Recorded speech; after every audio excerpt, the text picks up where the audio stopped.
Мъничка пътечка тича,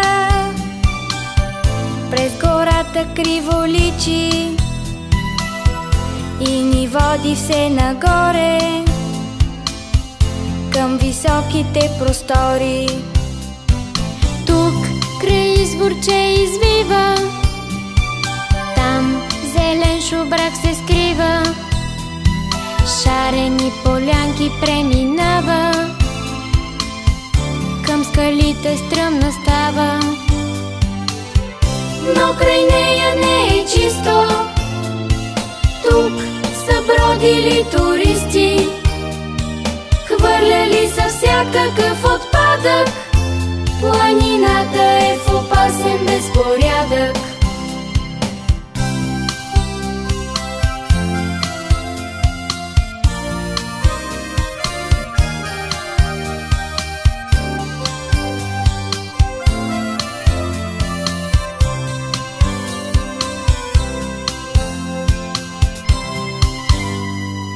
Ние бързо без да спираме целия буклук събираме, после в града. Знаете ли къде живеят хората? Дитко, кажи. Хората живеят на земята, която се нарича България. Кажи, Любчо.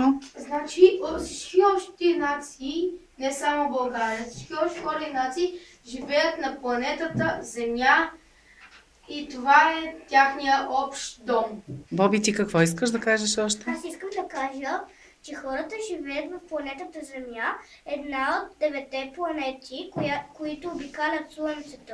В големите градове на какво се задължи замърсяване? Например в София. Кажи, Боби. Ами на хората, които не уважават природата, хвърлят си нещата не на правилното място и които никога не се грижат за околните около тях и винаги правят само мръсотия. Добре. Добре. Любчо, според теб?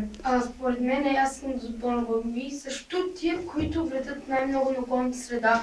Обикновено са хората, които са измислили колите, които са измислили централите, защото те замърсяват въздуха, които хвърлят нефта във водите и така замърсяват околната среда около нас. Ева, кажи. Според мен, не тези, които са създали колите са Замърсители, а самите? А самите коли, защото колите, нали, се Изхвърлят вредни емисии вредни газове и замърсяват. и така замърсяват околната среда. И най-вече въздуха, който всички ние дишаме. Мога да кажа, че когато хората копаят въглища, също замърсяват околната среда. Какво значение? Боби първи вдигна ръчичка. Чистия въздух. Ами, за мен чистия въздух е важен по няколко причини. Първата от тях е, че без него нямаше как да можем да дишаме. Втората причина е, че ако, пак ще кажа, няма дървета и въздухът нямаше да го има. За мен е важно също да има въздух, за да можем да живеем и да има дървета. А как смятате, че трябва да се грижим за природата? Айде, Дитко, кажи. Като засаждаме дървета, цветя Още какво трябва ние да правиме? Кажи.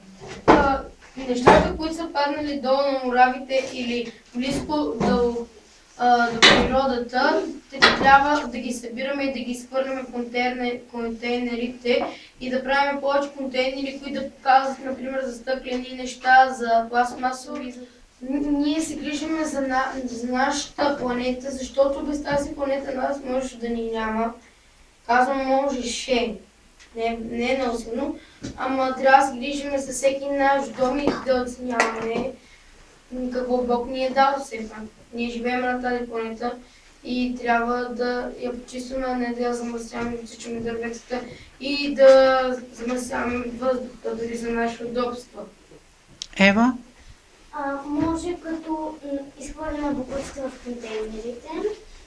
Или на определените места. Да, на определените места, като пазим чисто и Навсякъде, където сме.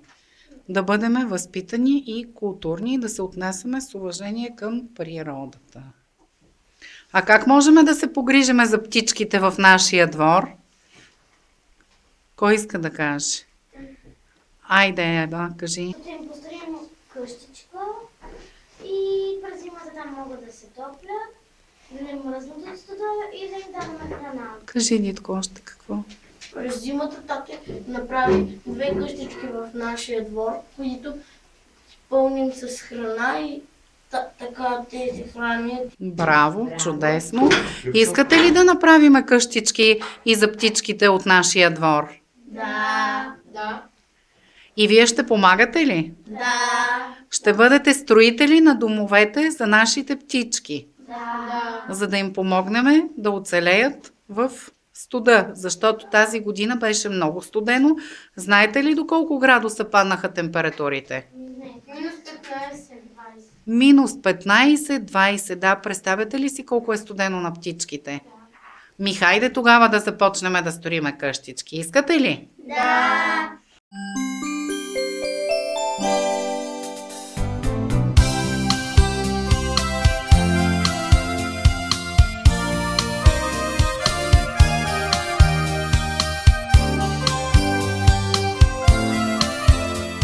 Първо има математика, нали знаете? Кой може да раздели 200 на 3? Добре, разделете ми 180 на 3. Дъската е дълга 1,80. Разделете ми 18 на 3. 18 на 3. 18 на 3 е 60. 6. Добре, 180 делено на 3 колко е? Точно така. 60. Айде Така, сега, значи 18 на 3. сега трябва да разделиме дъската на 3 равни части. Да, слушам. Значи раздели ми 18. 6. Така, 6 какво? Или сега на 120 ли? Вие го смятате. 120. Пак леле си толкова красива. Айде бързо идвай да смяташ, Ади. Отивай в отбора на Любчо бързо. Чакай, не! 150! 4, 5, 6 тук. Готови сме. Ние сме готови! Отбелязахте ли точно? Елате тук сега да го направим и тук. Следва. Какво следва сега? Кажи, Боби. Рязане.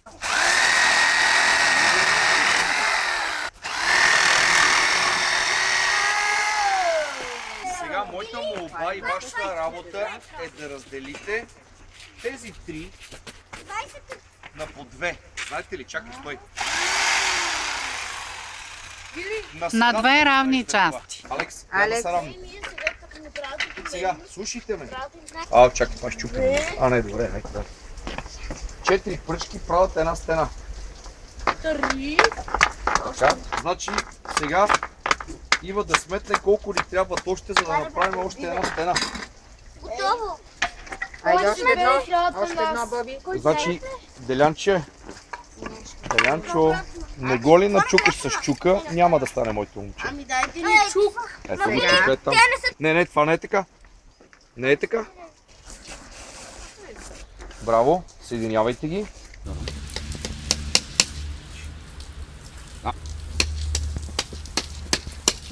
Влади, ще ти чупа пръстите, бе, човек!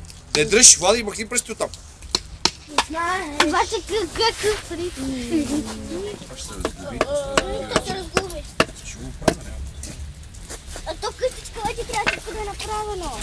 Айде, Това трябва да е чука. Цяла бъде за чука. Може ли? Това нещо вече...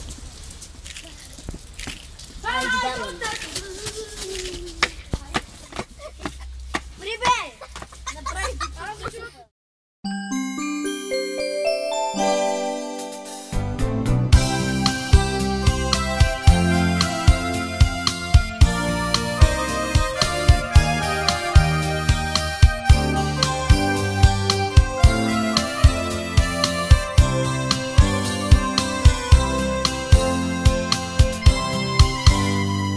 Таничка пътечка тича през гората криво.